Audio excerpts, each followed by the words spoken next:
Yo, what's going on everybody? It's DJ Sketch and welcome back to the channel, and today we're going to take a look at a couple things in the gaming sphere and to go over some news, some release dates, some a little bit more surprising than others, and I hope everyone's doing well and staying safe out there. And without further ado, let's get into it.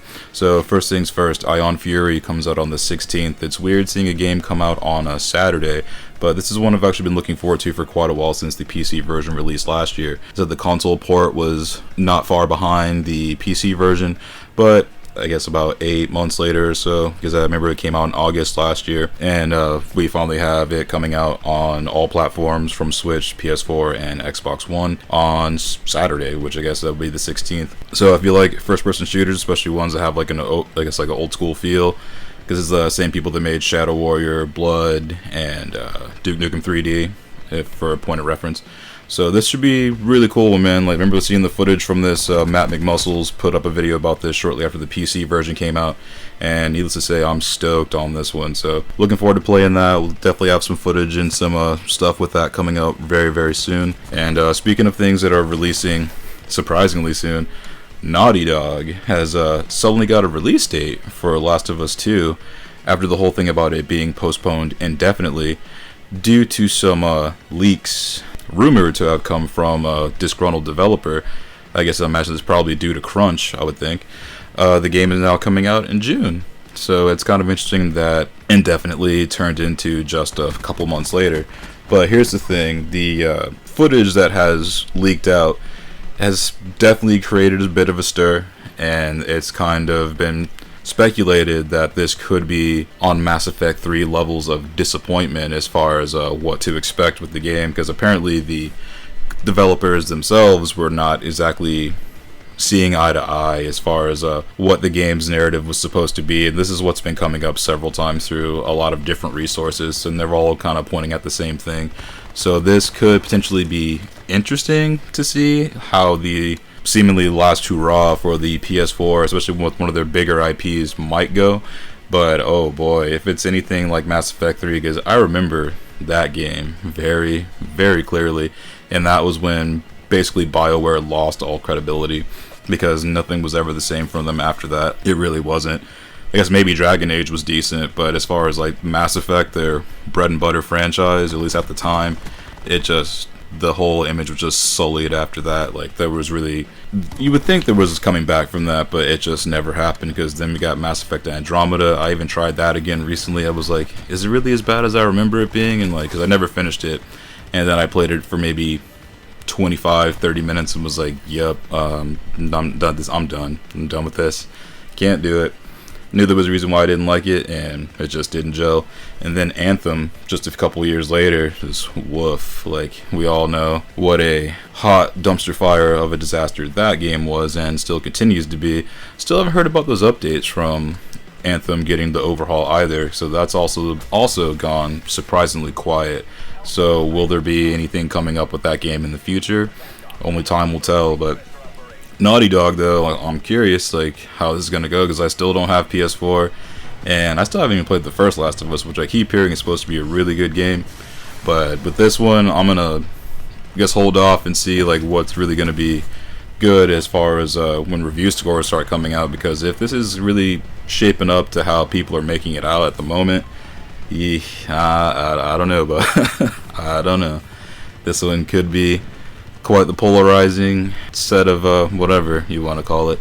So I guess we'll see what's up with that. And also in also in the news, Tony Hawk 1 and 2 remasters are coming out in September. This time, actually, basically what they've done here is they've taken the groundwork from Tony Hawk HD, and they have just built on top of that. So supposedly, quote fingers, supposedly, it's supposed to be all the original maps with the original soundtracks and with the original skaters. And what's interesting, what they've done with the original skaters in this one, instead of having them how they appeared back when these games released in the late 90s into the 2000s, they all have the complexion of how they look now, and also some of the sponsors they ride for now. It's honestly pretty interesting, like seeing Andrew Reynolds, like instead of wearing America, now he's wearing Vans, and he's wearing shorts. But I mean, that's not really anything new though. And like, pretty much it's cool, they got like all the original people back, like Kareem Campbell, Alyssa Steamer, Bucky Lasek, Rune Glifberg, like pretty much like the whole squad is there. and they all look how they would appear to look now. But the only thing that's being really contended upon as far as with this one, even though as dope as that sounds, like that they're completely reworking, quote fingers, the original Tony Hawk's 1 and 2. Hopefully it won't be the same thing as Tony Hawk HD, because I also heard that there was just a lot of problems with that. Even though it looked tight, there were just still a lot of issues. Hopefully, since they're using that same framework, hopefully they can actually make something decent with it. Because I mean, as far as like the graphics wise itself, I mean, it looks decent. It looks super decent. I'm just hoping that they don't all of a sudden like take that as a cue to just like go and do something crazy with it.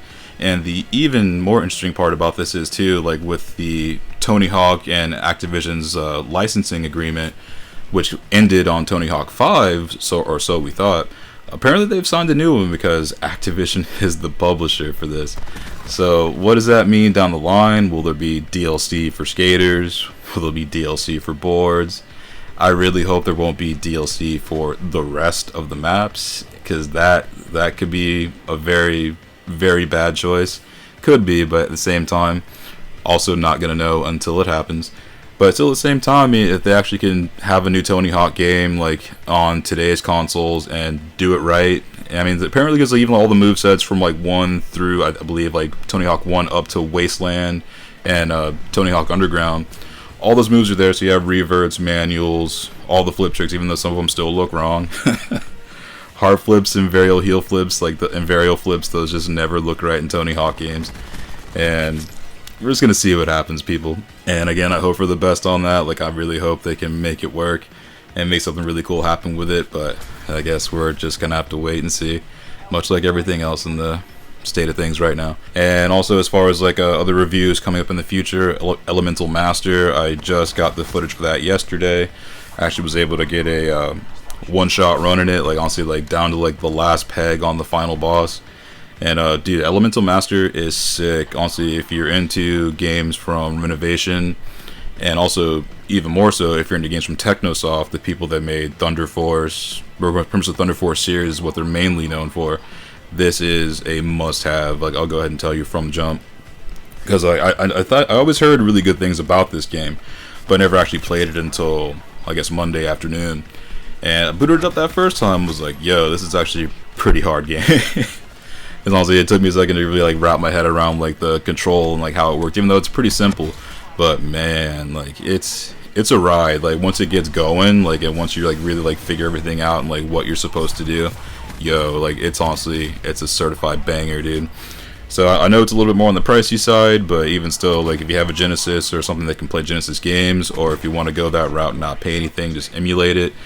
If you have a copy, quote fingers, I would highly recommend that, because yo, Elemental Master is the juice. And we'll go into more detail about that very, very soon. So I'll try to have that video out for you guys in the next day or two, like probably like a couple days, because I got some stuff to take care of in the meantime.